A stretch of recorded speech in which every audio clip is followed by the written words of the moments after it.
The Addiction Podcast, Point of No Return. Hello, and welcome to the Addiction Podcast, Point of No Return. My name is Joni Siegel, and I am the host for this podcast. My husband, Steve Siegel, is the producer and co-founder of the podcast.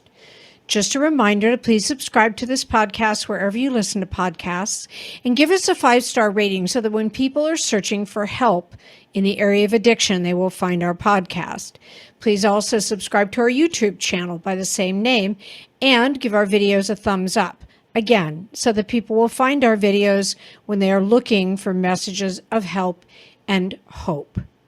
Today's episode is episode number 332.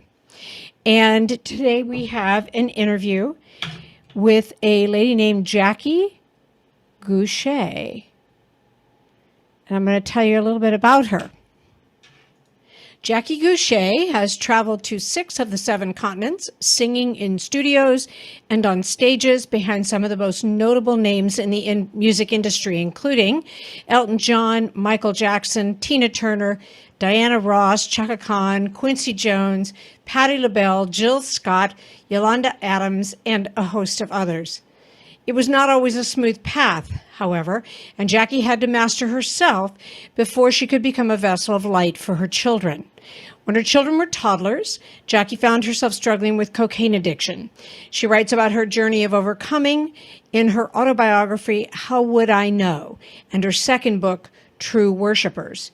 Jackie has been sober for over 20 years now, which is a testament to the power of healing through God's grace and mercy.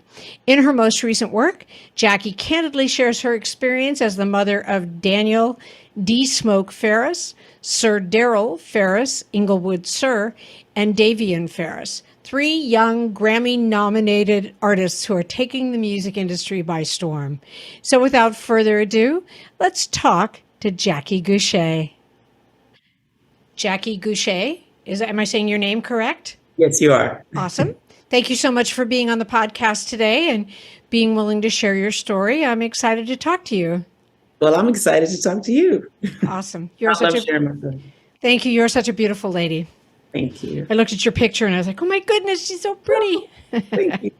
So Jackie, tell us where you grew up. And I know you have a little bit of your own background with addiction that you're no longer in, but tell us where you grew up. Where did you grow up? What was your life like when you were growing up?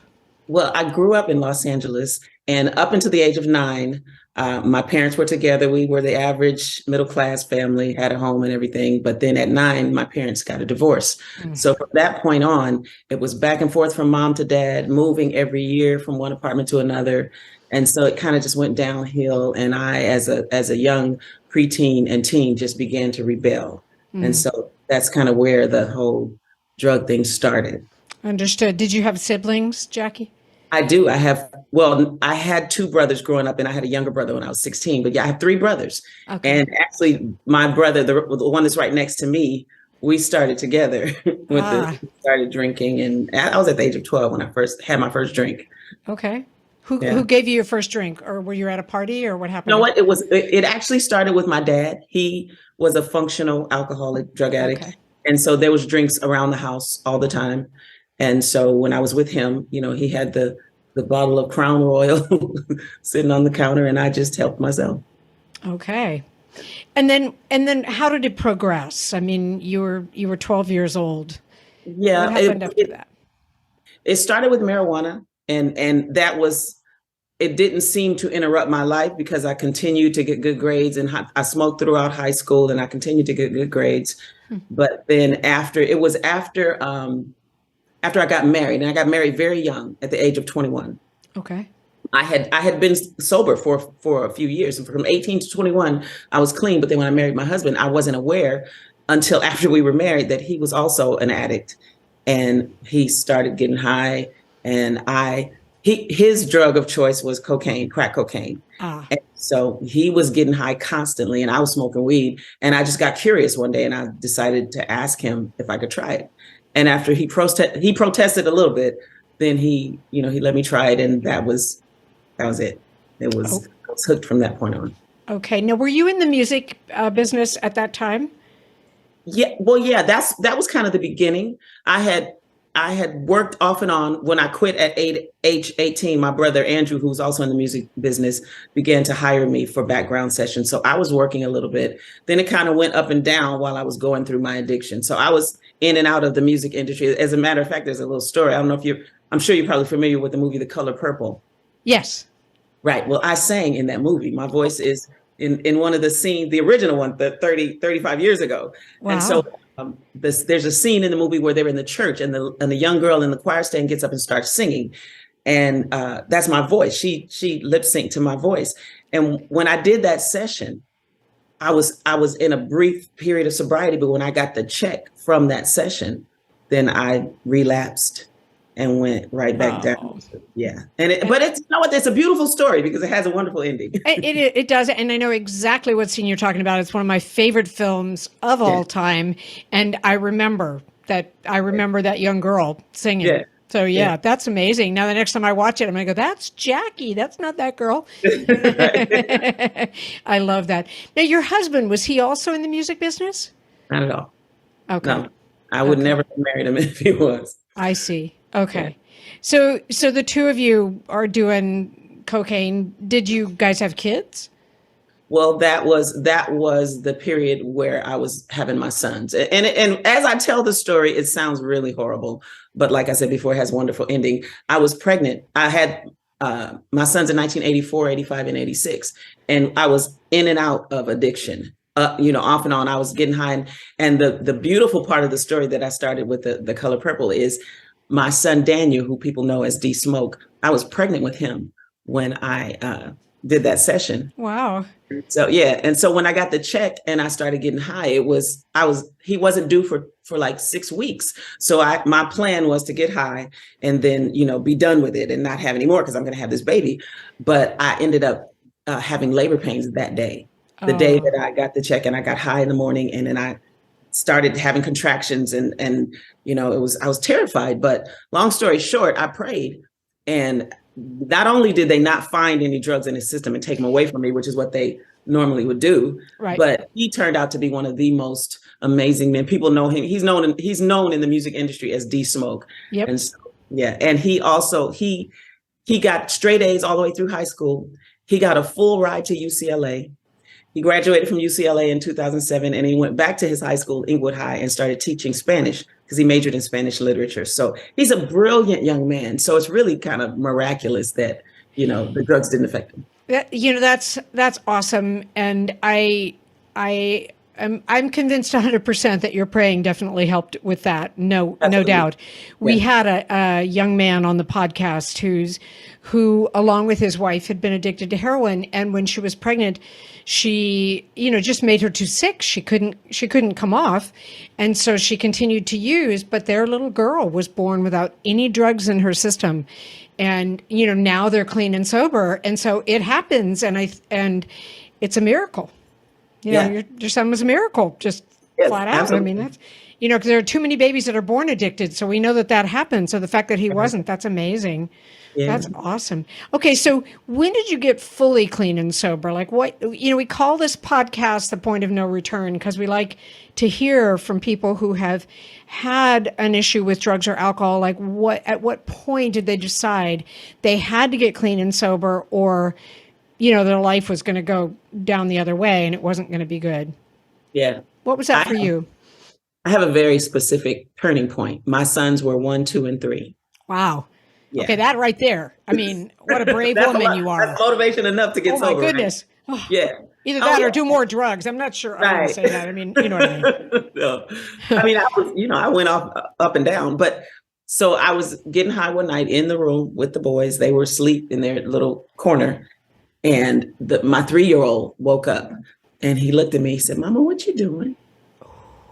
Sometimes the hardest thing about getting someone into recovery is getting them to agree to treatment. Bobby Newman, a certified drug counselor with 30 years experience and an over 85% success rate as an interventionist, has created a series of 12 videos that you can use right now to learn every step to get your loved one to agree to treatment. Call 866-989-4499 today. And say the word podcast to get a 10% discount. Or go to newmaninterventions.com and type in the word podcast for a 10% discount. This service comes with a free 1-hour consultation with Bobby. That was it for me, you know. Yeah, I first of all, I told him a lie. I said I told him I was taking medicine.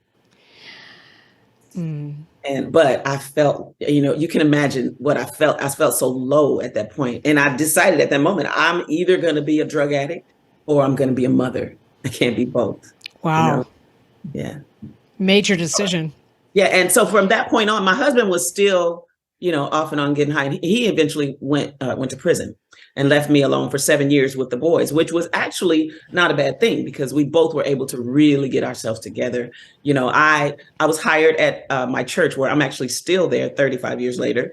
Yeah, as the musician and the minister of music. And so for the first year that I was sober, I was honest with myself. And this is what I like to tell people, because I remember lying to myself. You know, when I was in my addiction, I remember saying, okay, you're just going to get one.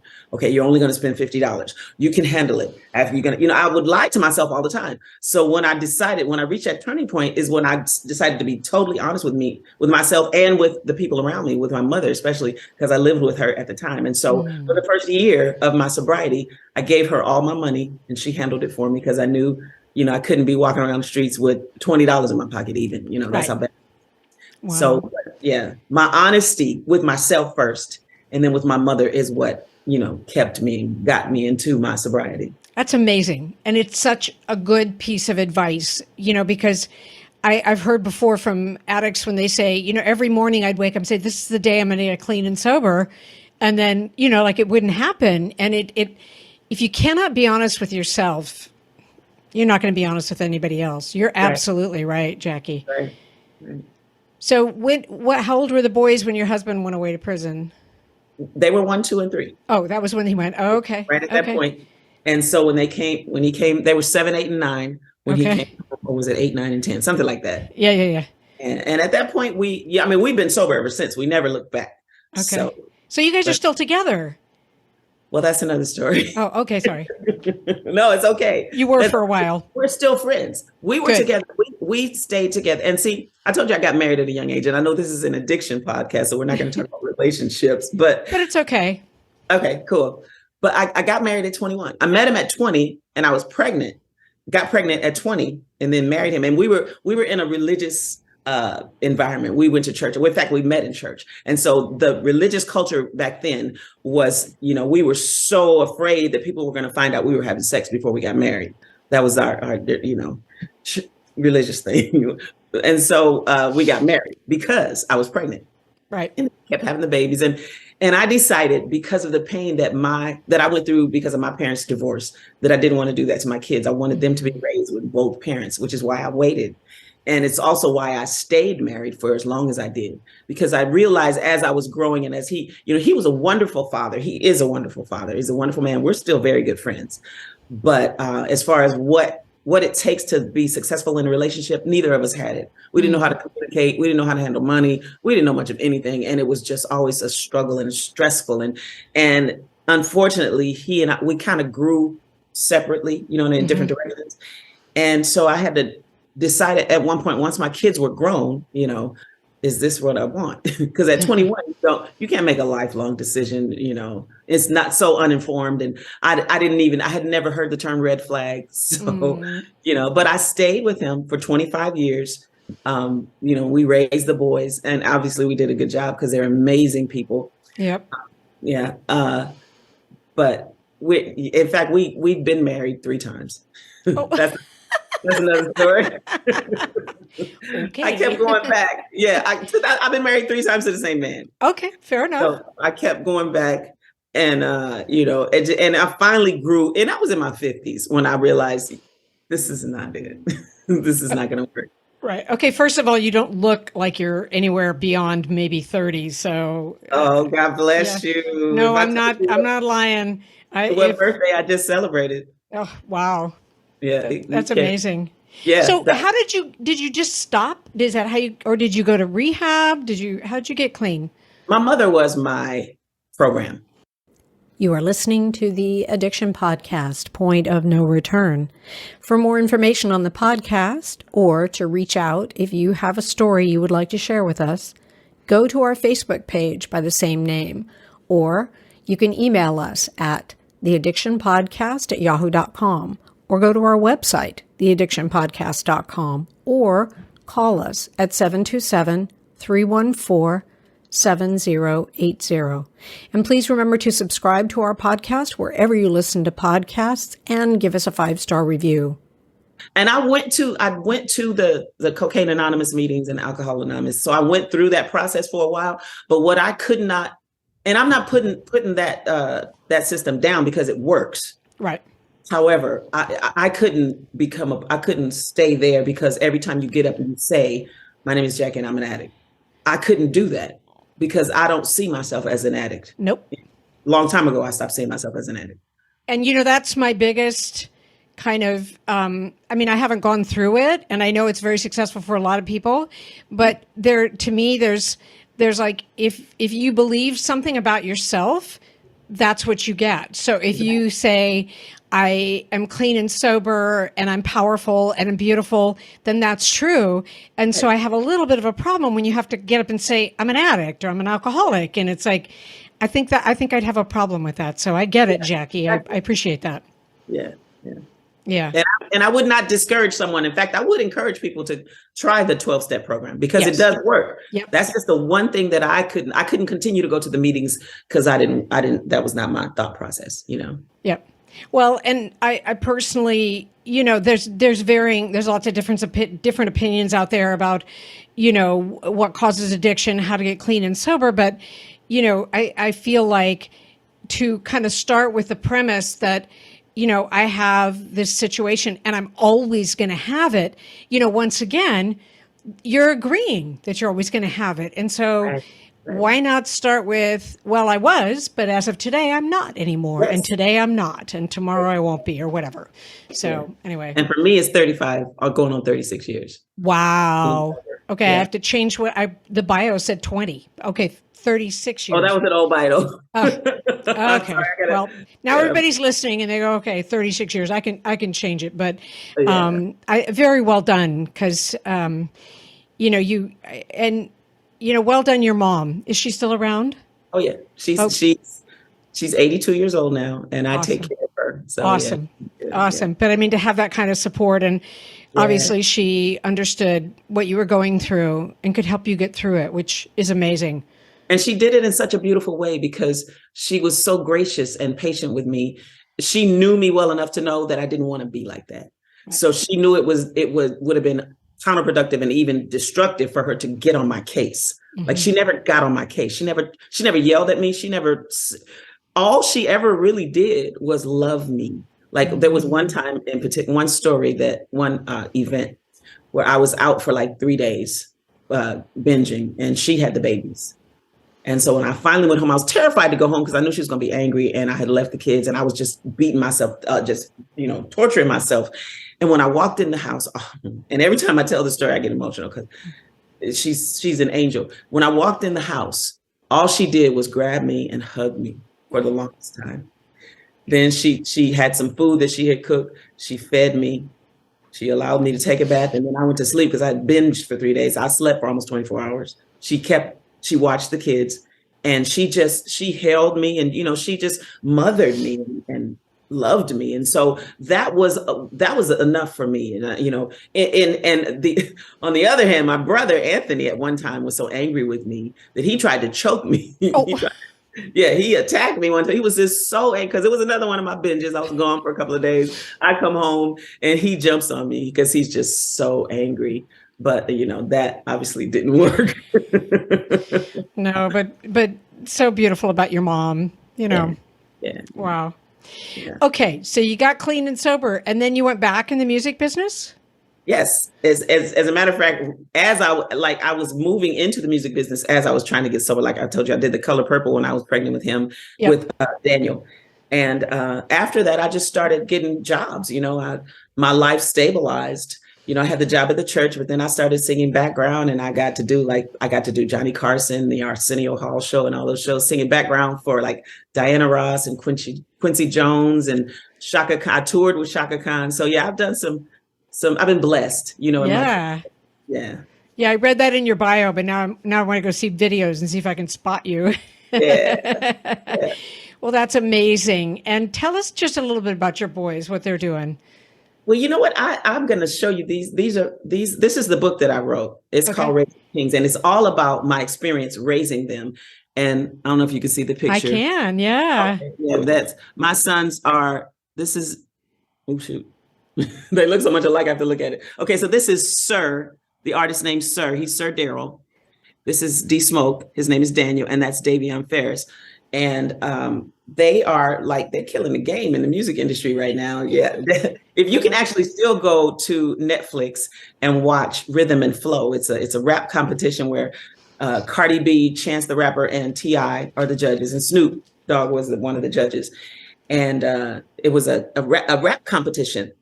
A national competition where they got people from all over the country to find the best rapper, and the prize was $250,000. And so they went through, I don't know, they started off with hundreds, they narrowed it down to 30, and then the final winner was my son, D Smoke. Wow. Yeah. And you can still see that show. It's on Netflix, you said? Netflix, called Rhythm and Flow. I'm going to check it out. Yeah. Just out of curiosity, did your boys ever want to dabble in drugs, or was it enough that they knew what you had gone through that they stayed away? I thought it would be enough. Oh, okay. But my youngest son, and this is in the book, so he doesn't mind me telling the story. My youngest son, Sir, went through a bout with drugs at 19. We were never, as parents, we were never concerned about that because they knew their father had been away for 7 years because of drugs. They'd heard me tell my story, so they knew. And I just didn't expect that to become an issue, but it did with him. But I am happy to report that he is clean and sober now as well. Yeah. I'm so happy. Yeah. Yeah, happy ending. You got all these happy endings. I love it. And the whole purpose of having someone such as yourself on the podcast, telling your story, talking about your boys, is that, our hope is that families listening, or moms listening, or dads listening can go, wow, there's a light at the end of the tunnel, and we can come, things can be better, which I love.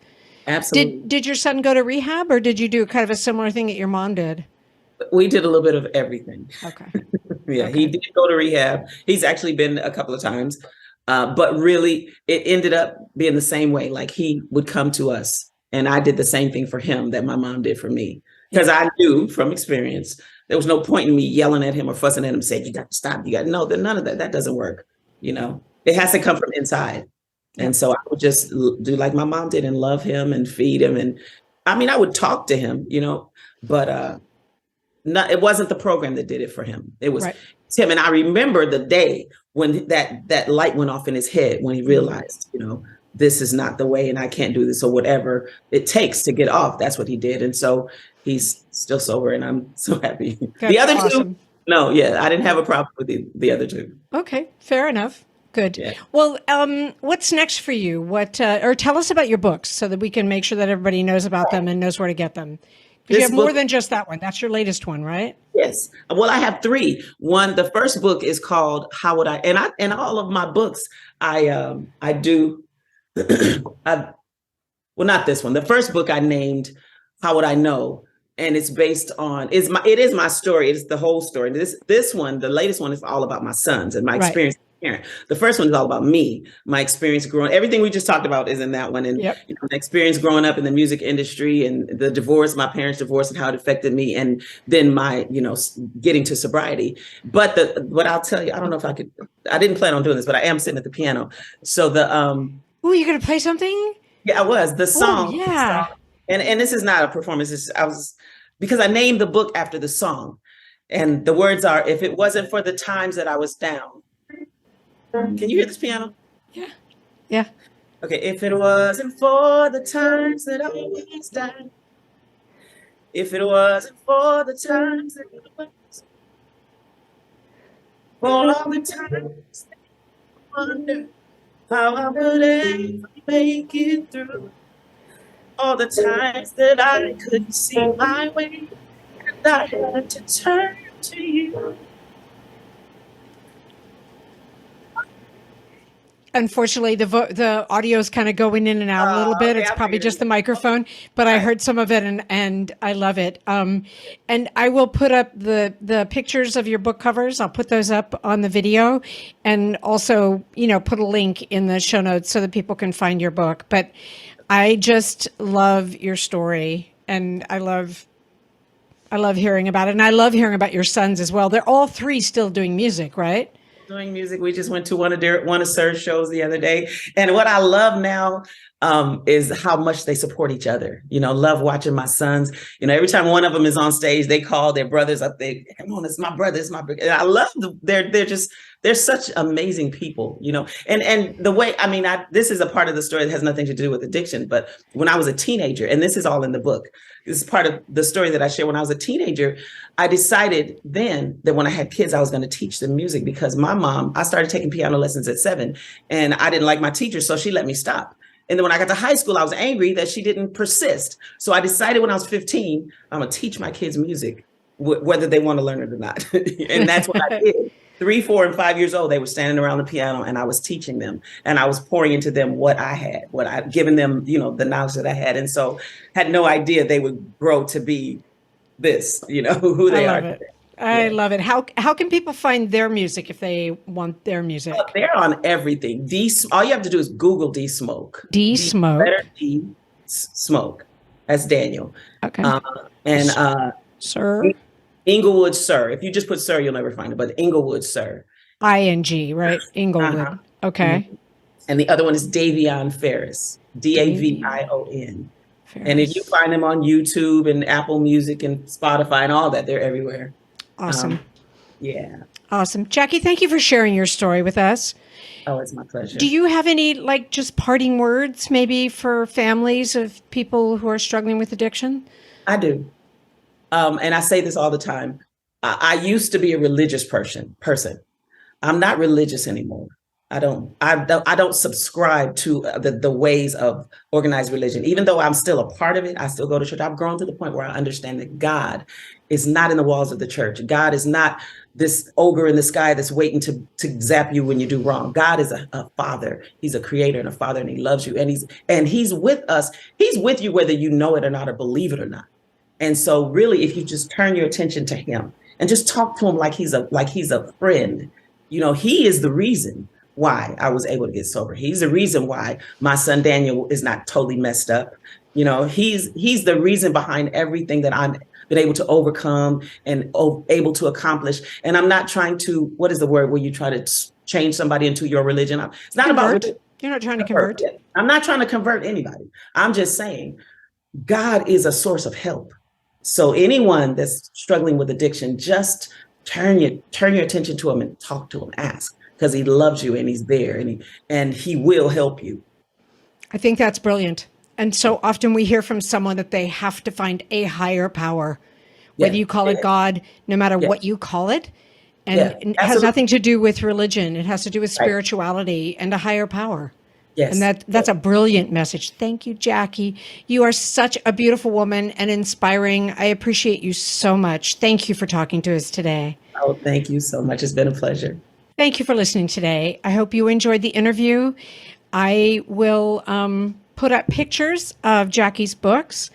Her boys, once again, are D Smoke, Inglewood Sir, and that's Inglewood with an I, and Davion, Davion Farris. So you can check them out, and I will put titles of the book in the show notes.